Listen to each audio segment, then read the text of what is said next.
Vocación y misión de David.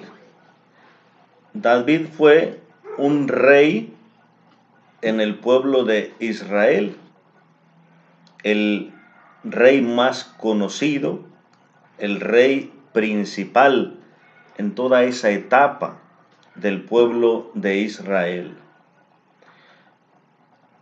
Hemos compartido ya que Samuel es el fundador de la monarquía. Se considera necesario ese cambio de ser regidos por los jueces, ahora por tener una monarquía, tener los reyes. El primero de estos reyes es Saúl. David será el segundo. Y aquí es donde vendrá una reflexión importante, grande, a la luz de la experiencia de Israel y a la luz del proyecto divino. Saúl va a representar aquel rey pedido por el pueblo, exigido por el pueblo, especialmente pensando en defenderse de los demás, en salir a luchar contra los demás pueblos, en esa lucha constante que tenían con los pueblos vecinos. Por lo tanto, la imagen de rey que tiene el pueblo, pues es de un rey con experiencia en la batalla, con experiencia de guerra, un rey fuerte, un rey que los pueda conducir a defenderse a las guerras con los demás. Por lo tanto, Saúl va a representar esa fuerza y también todas aquellas esperanzas puestas en las armas, en el ejército, en la guerra, en el rey.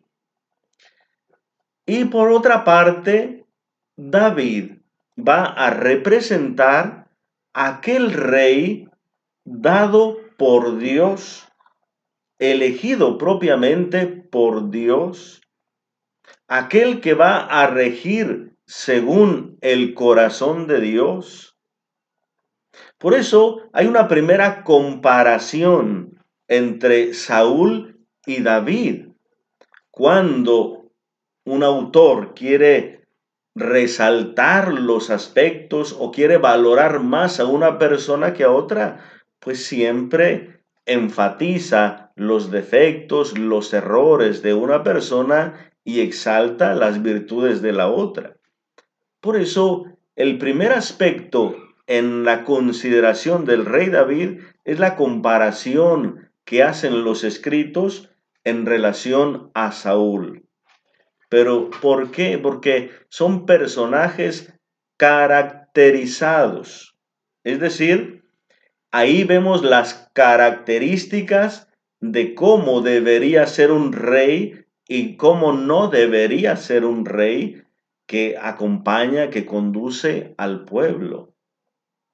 Por lo tanto, como decíamos, Saúl siempre representa esa grandeza, esa fuerza, esa confianza en el ejército. Por eso, en el cántico de Ana, en el capítulo 2 de Primera de Samuel, que hemos comentado ya, se ve ese aspecto de cómo la soberbia, la grandeza, el orgullo es eliminado y aquel humilde, aquel pequeño es elevado. Precisamente también para explicar por qué Saúl decae y David es levantado, es elevado. La elegía, el cántico que hace David a la muerte de Saúl y de Jonatán expresa ese aspecto. Ha decaído la soberbia, la grandeza, aquella valentía de Israel, los grandes, los poderosos han caído. Es precisamente a la caída de Saúl y Jonatán cuando pues David va a mostrarse propiamente como el héroe, como aquel personaje que va a conducir al pueblo, pero con aquellas características. El que confía en Dios.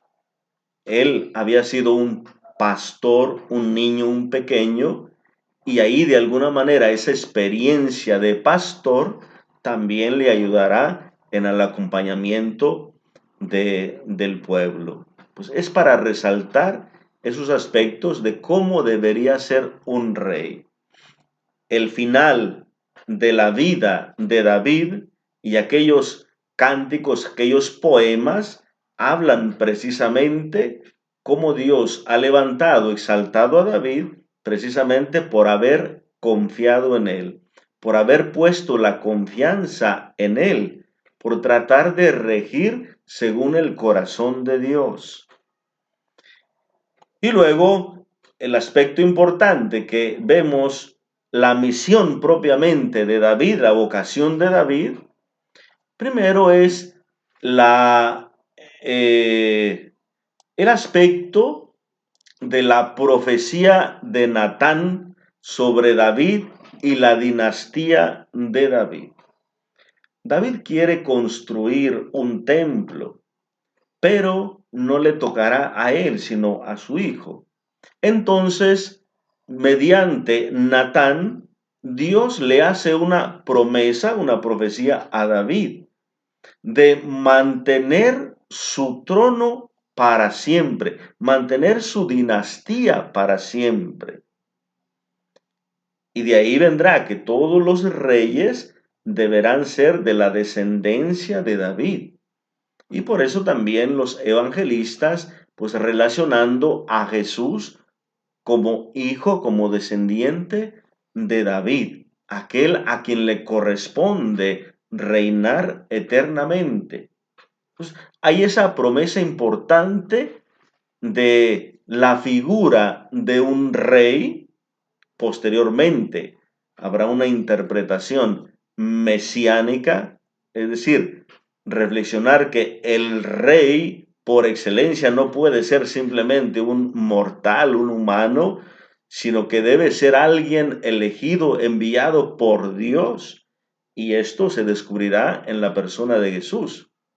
Pero algo importante es que él representa ese modelo de rey. Y por otra parte, algo importante de David es la unificación de los reinos. Sabemos la composición de Israel mediante varios grupos, varias tribus, siempre con sus dificultades.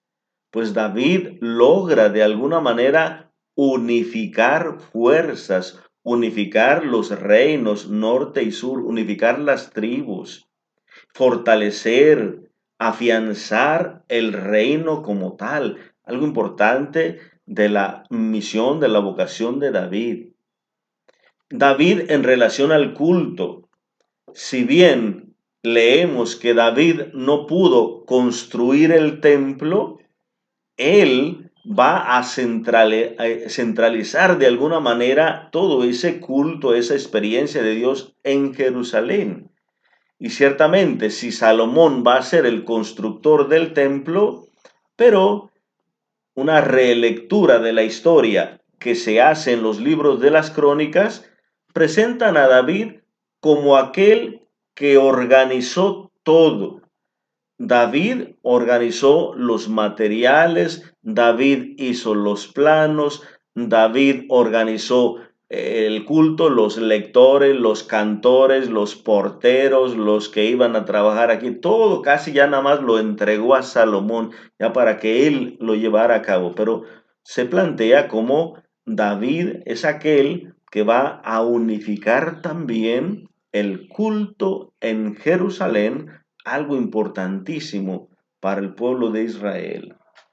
Ciertamente, en una lectura deuteronomista, hay que hablar también de los pecados de David que van a traer también su decadencia.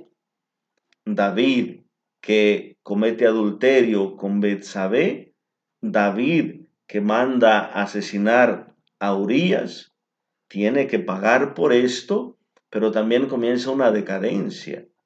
Y al final, los hijos descendientes de David peleándose por el trono, dificultades entre ellos, David ya muy decaído, etcétera, sin fuerza, sin nada, en el final de su vida, como consecuencia también de los pecados. Este es desde una lectura deuteronomista para ver cómo la decadencia del reino y de cada persona, pues depende de sus pecados, de sus descuidos en relación a la obediencia a Dios. Pero se resalta de David ese aspecto de la unificación del reino y del establecimiento de esa dinastía. Luego, pues esa relectura que mencionamos de los libros de las crónicas, pues van a evitar hablar de aquellos pecados, de aquellas situaciones de David. No van a mencionar las dificultades con Saúl, esas constantes controversias, dificultades, lo van a evitar. No van a hablar de Betsabé, de Urías, no van a hablar de esos aspectos, porque esa relectura quiere resaltar las virtudes de David para seguir en la figura de David, consolidando el reino en base a esa dinastía y consolidando el reino en base a esa centralidad del culto.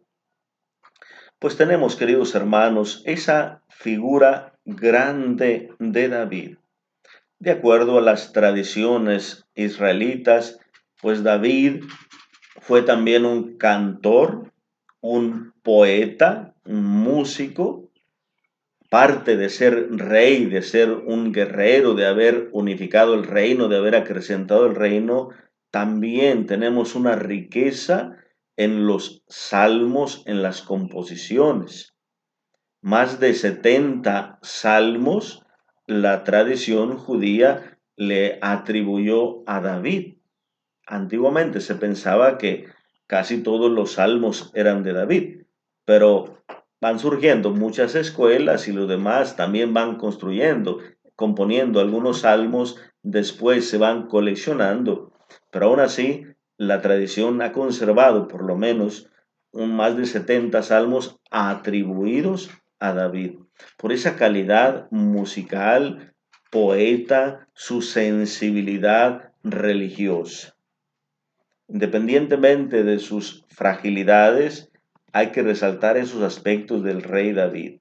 No solo esa figura del rey, el Mesías, rey de acuerdo a David, sino esa sensibilidad a lo religioso, de, a pesar de su fragilidad humana, tratar en todo de agradar a Dios, de amar a Dios con todo el corazón, de alabarlo, de cantarle, de estar con Él, de celebrar su presencia. Eso es algo muy importante que nosotros podemos retomar, resaltar de esta figura del gran rey David. Que Dios les bendiga.